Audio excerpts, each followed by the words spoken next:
Começa mais uma edição do JR 15 Minutos, o podcast da Record que aprofunda as notícias que mais mexem com a nossa vida. A reunião anual do G20, que reúne as maiores economias do mundo, começa na semana que vem no Rio de Janeiro. O Brasil preside o encontro que vai colocar em discussão temas como o combate à pobreza e a reforma das instituições globais. A contagem regressiva para um dos mais importantes eventos que reúne as maiores economias do planeta, o G20, já começou. A reunião, que tem como objetivo principal debater assuntos de cooperação financeira e econômica de interesse global, será nos dias 18 e 19 de novembro, no Rio de Janeiro. Desde dezembro de 2023, o Brasil ocupa a presidência rotativa do G20. Com isso, pode convidar outras nações que não fazem parte do grupo para participar da reunião anual. Quem faz parte do G20? Quando o grupo foi criado? Quais temas devem ser abordados na reunião? No episódio de hoje, vamos analisar a reunião do G20 com Alexandre Pires, professor de Economia e Relações Internacionais do IBMEC São Paulo. Seja bem-vindo, professor. Muito obrigado, Luiz. É um prazer. Quem nos acompanha nessa entrevista é a repórter da Record no Rio de Janeiro, Natália Dovigo. Natália, o Brasil é o atual presidente do G20. O que isso impacta na reunião? Olá, Fara. Olá também, professor Alexandre e todos que nos escutam. Fara, o Brasil, como presidente do grupo, deverá discutir alguns temas importantes para o atual governo, como, por exemplo, pobreza, desigualdade, combate à fome e desenvolvimento sustentável. O slogan escolhido para a reunião deste ano é Construindo um Mundo Justo e um Planeta Sustentável. Professor Alexandre, o G20 reúne as principais economias industrializadas globais. Mas quando esse grupo foi criado e quais países fazem parte? O G20 tem uma longa história como um grupo que seria, digamos, um emaranhado ali de países que não tinham uma existência efetiva, né? Ou seja, tradicionalmente, o que nós tínhamos era o antigo G7, né? Ou seja, o G7 era o grupo dos países industrializados. Com o desenvolvimento, né, econômico e o avanço econômico, nos últimos anos começou a se consolidar esse grupo, né, que, claro, é um grupo mutável, né? A cada momento nós temos um grupo diferente de países que representam as principais economias, ou seja, em um momento a China está lá para trás, depois a Índia vem crescendo, e nós vamos tendo cada vez mais ali a composição de grupos específicos, né? Então, agora, né, ele tem uma certa estabilidade, mas a sua formação inicial é de 1999. Obviamente que os países vão mudando de posição nesse um quarto de século, mas ele está consolidado aí há algum tempo nos grupos que estarão ali, né, os países que estão representando hoje. E, professor, quais são os principais focos de debate nessas reuniões anuais? Eles têm dois grandes temas, né? Um tema que é pelos representantes dos chefes de Estado, né, que eles chamam lá de trilha Sherpa, e aí vão discutir várias questões de políticas, inclusão, né? Vão discutir turismo, sustentabilidade, né? Esses temas mais gerais que perpassam a pauta pública, corrupção, comércio. E tem um outro grupo que é a trilha de finanças. Essa costuma ser capitaneada ali pelos chefes, digamos, dos departamentos e ministérios da Fazenda, né? E cada país indica quem vai liderar essa trilha. No caso atual, né, nós temos um debate que é um pouco espinhoso, porque tanto de um lado quanto do outro tem uma tentativa aí de reformar a arquitetura financeira, né, do mundo, né, os sistemas que são ancorados no que nós conhecemos como sistema Bretton Woods, que é o sistema financeiro que se estabeleceu pós-Segunda Guerra, e, claro, né, a questão da governança global, que também é um outro tema que acaba aparecendo por causa do Conselho de Segurança das Nações Unidas, né? Mas vários grupos se consolidam assim no G20, que ocorre dia 18 e 19. A partir de amanhã são outras iniciativas que a presidência do G20 pelo governo brasileiro tomou, que é a criação de um G20 social, que envolve ONGs, né? Muito característica de algumas iniciativas capitaneadas pelo Partido dos Trabalhadores em nível nacional, e também vai ter um evento das grandes cidades ali, que eles estão chamando de U20, né, por causa de urbano. Então vão ter alguns temas até o início da cúpula, que não são esses temas tradicionais que são vistos nos encontros do G20. Outro principal assunto do governo brasileiro que deverá ser discutido na reunião é a taxação dos super ricos. Professor Alexandre, o que é essa taxação? E como os países presentes na reunião devem reagir a essa ideia? A tributação internacional ela vem sendo ventilada no debate internacional há algum tempo. A ideia é que alguns países criem ali seus próprios mecanismos de taxação, como foi proposto agora na reforma tributária brasileira e não foi à frente. Mas existe uma outra discussão que é criar uma taxa global, né? Então, todos os países aplicariam essa taxa para evitar que um super rico, como eles chamam, escape, digamos, dessa tributação se mudando para outro país, como acontece, por exemplo, no caso da Inglaterra, e aí muitos dos seus cidadãos acabam indo para outros países ali do continente europeu, Mônaco, para tentar escapar dessa taxação super alta. Então, como eles sabem que existe esse fenômeno, essa mobilidade, né, da riqueza, a ideia é que você crie uma tributação que seja aplicada em qualquer lugar do mundo, logo você não vai conseguir se evadir dessa taxação. Agora, o Brasil ocupa a presidência rotativa do grupo desde dezembro de 2023 e, com isso, vai sediar a reunião desse ano no Rio de Janeiro. Professor, como funciona essa rotatividade na presidência do G20? Qual é a importância desse evento para o nosso país? A ideia é que ela passe de país para país que é membro a cada ano, né?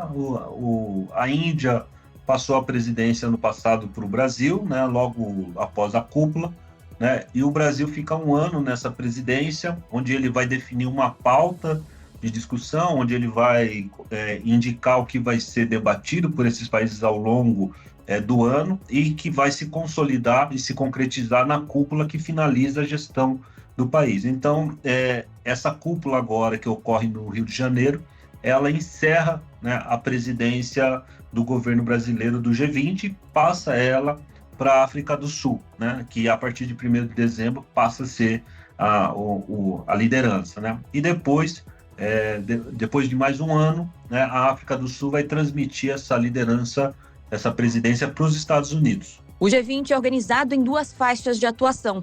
A primeira delas é a trilha de Sherpas e a segunda é a trilha de finanças. Como funciona essa divisão e o que elas significam? Ela significa quais são os grupos temáticos que vão debater ao longo dos 2 dias, né? Ou seja, são técnicos do governo, né, secretários, ministros, que vão ser reunidos ali para debater dentro de alguns GTs. Tá? Então, o assunto financeiro, seja setor financeiro, como está a economia global, investimentos em infraestrutura, sistema bancário, inclusão, isso tudo é discutido na trilha de finanças, né? E na trilha dos Sherpas, você vai ter temas mais amplos de política pública, né? Envolvem, claro, assuntos econômicos, né, como comércio e investimento, mas não na ótica do setor de finanças ali, dessa outra trilha de debate. Então, também são grupos de trabalho que vão tentar consolidar uma declaração conjunta desses países ao fim da cúpula, ou seja, né, quase todos esses grandes encontros, eles têm uma declaração final que busca ser assinada, obviamente, por todos os países. Ela tem que ser consensual, representando o pensamento de todos os membros do G20, né? Então, para isso, você tem que ter rodadas de discussão. Muitas vezes isso dilui bastante a declaração final, porque vamos ter ali lideranças de partidos que hoje são comandados pela direita, temos lideranças de países ali que são comandados pela esquerda, né? Mas a ideia é tentar chegar numa mensagem conjunta e que, de alguma maneira, coordene as ações desses países no próximo ano. É claro que isso não tem um poder de obrigação, de vinculação, ou seja, não é um tratado que todo mundo vai ter que seguir, mas ele mais ou menos orienta o que vai ser pauta desses países nos anos seguintes. É claro que temos algumas dificuldades. Os Estados Unidos discutem o G20 agora com o presidente Biden, que está de saída, né? Então, as políticas públicas dos Estados Unidos, a partir do próximo ano, vão ser determinadas pelo governo Trump. E isso ocorre, mas, de toda maneira, né, há um esforço ali de coordenação e de coesão. Professor, Joe Biden, presidente dos Estados Unidos, e o Xi Jinping, presidente da China, já confirmaram a presença. O Vladimir Putin confirmou que não vem e vai ser representado pelo seu ministro de Relações Exteriores. A ausência de Putin, a gente sabe, se deve ao fato de ele ter um mandado de prisão emitido pelo Tribunal Penal Internacional. Isso pode resultar em sua prisão caso ele visite países que reconheçam a autoridade do tribunal, como o Brasil. O que significa a ausência do Putin, professor? É um certo balde de água fria, né, para esse grupo que tem hoje em dia usado o BRICS, né, esse grupo de países que envolve Índia, Brasil, África do Sul, China e Rússia, como plataforma ali de projeção das suas ideias no mundo. O G20 daria mais impulso para essas ideias e, claro, né, o Putin poderia defender a sua visão para a Europa Oriental, né, para a Ucrânia e para o mundo. Ele perde um pouco espaço, a cúpula perde, sem dúvida, ali uma das figuras que seriam o grande foco, né, do evento, mas o G20 não costuma mover muitas paixões, né? Porque ele é um grupo muito heterogêneo, ele é praticamente algo que existe no papel, né? Não é um grupo de aliados, a maioria dos países tem interesses contraditórios e políticas conflitantes, mas seria muito interessante ver o Putin falando, né, depois de alguns anos aí já de guerra na Ucrânia, conflitos novos que apareceram, como o de Israel, mas não vai ser dessa vez. Como presidente do G20, professor, o Brasil pode convidar nações que não fazem parte do grupo para participar dessa reunião, né? Quem o Brasil convidou e por quê? A gente sabe, por exemplo, que o Brasil não convidou a Ucrânia. E por que o Brasil fez os convites atuais para essas nações que estarão representadas no Rio de Janeiro? Existem vários países que poderiam frequentar. Alguns estão sendo chamados nessas cúpulas menores, como o G20 e o 20, né? A Ucrânia colocaria, sem dúvida, o Brasil em rota de colisão com os interesses russos. Tá? Então, nós temos ali hoje uma lista, acho que de mais de 20 países, além dos membros. Né? A lista toda eu não tenho aqui de memória para te passar, mas temos, além desses países, né, nós temos a União Africana e a União Europeia que participam. Então, nós temos uma quantidade grande ali de comitivas que farão parte do evento. O Brasil escolheu, obviamente, países que são representativos dessas regiões, sobretudo países também africanos, né? E aí, dessa maneira, você abrilhanta, né, dá mais corpo para esses debates, ainda mais que há uma intenção desse debate do G20 alterar a governança global, ou seja, influenciar o rumo em que ONU, Fundo Monetário Internacional, Banco Mundial, o rumo que essas grandes instituições têm seguido. Professor, é possível já fazer um balanço da gestão do Brasil à frente do G20? Existem pontos que podem ser destacados já? Havia uma pretensão do governo brasileiro, quando assume a presidência no início ali de 2023, de que o presidente Lula conseguisse se lançar como um grande mediador internacional, e naquele momento o Brasil estava para assumir o G20, assumiu ali a presidência do Conselho de Segurança, assumiu a presidência do Mercosul.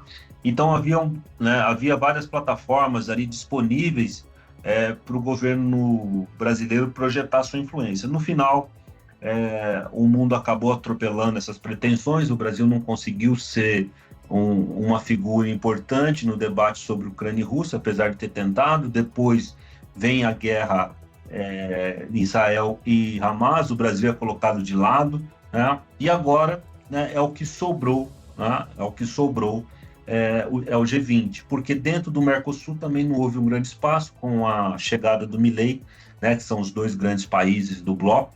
Então agora é uma tentativa aí de fechar esse período com algum saldo positivo. No final, o que nós vamos ter desse momento, nesses 2 anos internacionais do Brasil, é justamente o efeito dessa cúpula em termos de projeção do presidente Luiz Inácio Lula da Silva como uma liderança internacional.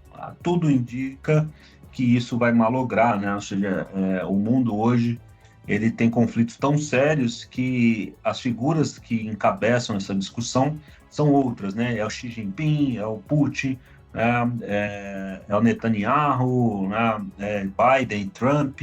Então o mundo hoje pegou o Brasil ali no contrapé. Não é o momento que o Brasil vai brilhar.